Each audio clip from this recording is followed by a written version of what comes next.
Hey there, welcome to day 7 of our Get Up and Go Challenge. This is actually our 6th 30-plus day Get Up and Go Challenge, to get up and go and know what to do no matter what change, what challenge, no matter what crazy, chaotic stuff is going on around you. You will always know by the end of this 30 days, you will have installed a framework and a process within your subconscious so that every time you face a change, a challenge, a situation, a setback, an obstacle, a problem, or whatever you want to call it, you will know that you are guaranteed to be better off after that occurrence than before that occurrence. Better off is, of course, defined by you. So today we're going to talk about a tool that I've known for a long time. It's the power of the question why, asking the question why, and understanding why something is important for you. Now, I will say one of the biggest exercises in futility is to try to figure out and understand why other people do the things they do, why other people think or believe or act or treat us the way that they do, because a lot of times we are never ever going to understand that. But it's as critically important as it is to let go of other people's whys. It's essential that we understand our own why, our own reason for doing things, our own motivation, because motivation and the reason why we do everything comes from within inside of us. And we want to make sure that we can access that anytime, especially when we're going for a big change or a big goal or to overcome a problem or a situation that's been troubling us. We want to make sure that we have the motivation to keep going until we solve that problem, until we learn the lesson that we're supposed to learn from the different experiences that we have. I remember in college, I don't remember what class it was for, probably one of my management classes, but one of my professors taught us about a study that had been done of other college students, because, you know, academia likes to do a lot of studies on college students, where a student was asked to cut in line at a drinking fountain where there was a big long line of people waiting to get a drink of water. And those that cut in line or tried to cut in line without saying anything or, you know, even excuse me or giving a reason why, 90% of the time they were turned away and they weren't allowed to cut in the line. But 90% or more, I don't know the exact numbers anymore, it's been, you know, like several decades since I've been in college, but a huge percentage of people would cut in line, and if they gave a reason why they were cutting in line, even if it didn't make sense, if they said, I'm cutting, you know, if somebody looked at me and say, I want to cut in line, then you say, because I'm in a hurry. Well, does that make any sense? Because probably, or because I'm thirsty. It doesn't really make sense, but people let them cut in line anyway just because they gave a reason why. Or I'm late for class, but it didn't matter if it was a good reason or a bad reason. Most of the time, somebody would let them cut in line if they gave any sort of reason at all. So I always found that a really fascinating study. And then years later, I learned about a tool called the 5 Whys. I don't remember who it was from. You know, I've studied with so many different personal development people and coaches and gurus, but somebody taught me the power of asking a series of 5 whys. And you ask 5 times why you want something. You think of something that you want, and then you ask, well, why do I want that? And then when whatever that answer is, well, why do I want that? Why do I want that? Why do I want that? Why do I want that? And then in early 2020, I was doing some work with Dean Graciosi, and he presented 7 whys instead of 5 whys. And like he said, I didn't think it would make a difference, and I personally didn't think it would make a difference either, but I started doing 7 whys, just asking, just tacking on 2 more whys to the end of the process, the end of the tools, and was amazed at how much deeper inside of me I was able to access what was really going on with me.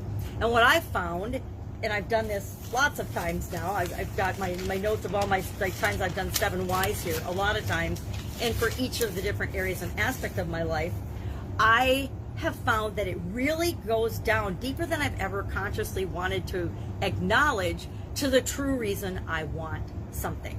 I did one, and I found out that I have a really huge desire to be in control of myself, because I'd been in situations when I was younger where I felt like I didn't have any control, where other people were controlling me, what I thought, what I said, what I did, how I did it, and I hated that feeling. And so by going through the 7 whys, I really hadn't admitted that before out loud, but by using this exercise, I got to that and I realized, oh my gosh, it's because I don't want to be controlled. Another one I realized I don't want to feel stupid or be made to feel stupid, because when I was in second grade, and again, it wasn't until I did the 7 whys that I even remembered in second grade I was put in the second reading group, and that affected me for the rest of my life, and it made me make different choices and decisions because I never wanted to feel stupid. I mean, that's why I went to engineering school and got 3 degrees, because I wanted to prove to people around me, which is so totally ridiculous, that I wasn't stupid. Well, so what are we going to do? How are we going to do this? I'm going to try to go through a really quick example with you, and I might even cheat and read one from my sheet with my magnifying glass so that I can get through it quickly. But what we want to do is we want to think about, today, here's our action item. We're going to actually do this 7 whys exercise. And you can do it really fast. It doesn't have to be complicated. I'll share a really simple example so you can see how quick and easy it could be. But I want you to do it and see if, like me and like Dean Graziosi and thousands of other people, you discover that simply by asking 2 more whys, you really get down to some things that are on a subconscious level impacting you every day that you didn't even realize. You know, all of us at some point realize or believe or think falsely that we're not good enough for someone or something or some situation.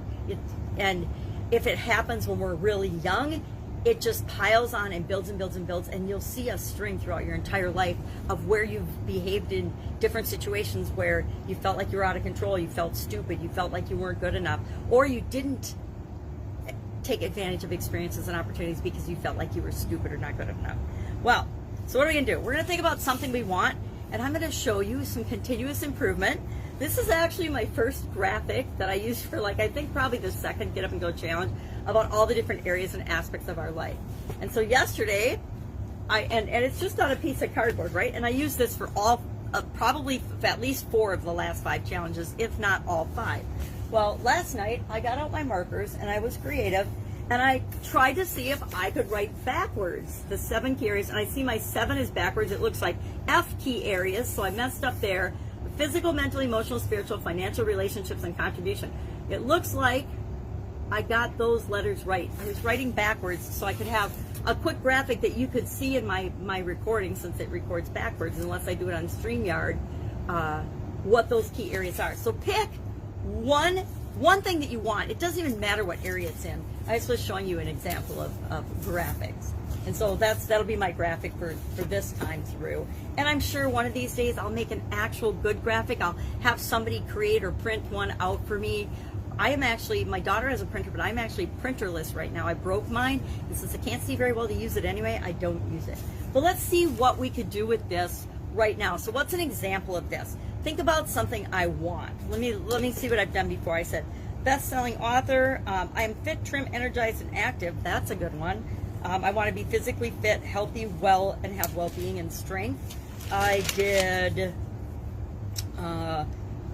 help business owners and entrepreneurs to get what they want.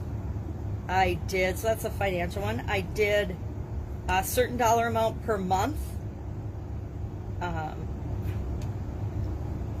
So that's a financial one. I did a relationship one, to be in a relationship, which, you know, I've been divorced for, I don't know, 10 years now. So maybe I should be open to that. Not sure I am, but maybe. I did contribution. I said financial freedom through blank, whatever kind of business you want. Let's pick an easy one that has short answers so you can see. It could be super simple and easy, or it could be really, really hard, right? Some of these I've done have been really, really hard for me personally. And it might not be that they're actually hard for the answers, but some of the stuff that bubbles up from our subconscious is very, it can be messy, it can be emotional. By messy, I mean emotional. It can be an emotional process because, like I said, it's triggered for me, and I've done it so many times in the last year, but it has triggered for me a whole lot of little childhood things that I didn't think even impacted me that have had a huge impact throughout my life. If I look at, if I remembered, you know, that second grade thing. I remembered a thing with my parents when I was like 4 and things. Those things I hadn't even thought about on a conscious level since I was 4. And I realized that the thread of that particular experience I carried out throughout my life, and I'm going to be 61 next month.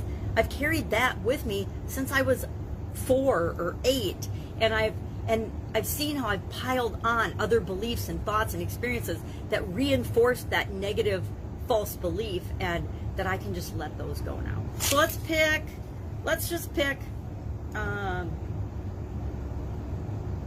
well, here's one that's really interesting about physical. So physically, I said, be physically fit, healthy, and have well-being. I want that.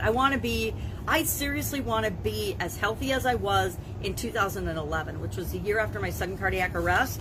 I worked really, really hard, and I did a lot of things, and I was healthier that year, despite eye surgery and coming out of a sudden cardiac arrest and all kinds of things, than I had been in a long time. I was 50 at that point, and I got tested, and I was testing like a 27-year-old. So I felt pretty good about that in terms of all the different aspects and areas they can measure your physical well-being on. I was doing really, really well. So I would like to get back to that level of health and energy and fitness again. At 60, I guess I'd go for 37, but I would love to do that again. So my first why, and you can number either 1 through 7 as your first one, and it's your initial reason, or you can do 7 to 1. I tend to do mine 7 to 1. I don't know why, I just do that. I number, let me show you.